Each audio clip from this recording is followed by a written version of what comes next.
Film tips in seconds, and today we are discussing what is a tilt movement. Pan എന്ന് പറയുന്നത് ഒരു സ്ക്രീനിൽ നിന്ന് നമ്മൾ ഹൊറിസോണ്ടൽ മൂവ്മെന്റ് ആണെങ്കിൽ ടിൽറ്റ് എന്ന് പറയുന്നത് വെർട്ടിക്കൽ മൂവ്മെന്റ് ആണ്.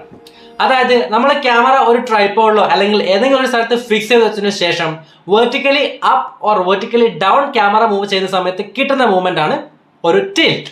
ഇനി ഏതൊക്കെ സിറ്റുവേഷൻസിൽ നമുക്ക് ഈ ഒരു ടിൽറ്റ് മൂവ്മെന്റ് യൂസ് ചെയ്യാൻ പറ്റുന്നുള്ളത് നോക്കാം. First one, revealing information to the audience. ഈ ഓഡിയൻസിലേക്ക് കൊടുക്കുന്ന ഈ ഇൻഫർമേഷൻസ് എന്ന് പറയുന്നത് ഒരു സെറ്റിംഗ്സ് ഓഫ് എ പ്ലേസ് ആവാം,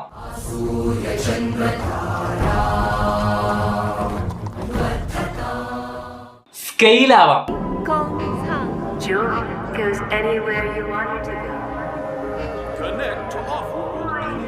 ആൻഡ് ഒരു ക്യാരക്ടറോ ആക്ടറോ ഒരു സബ്ജക്റ്റോ ആവാം.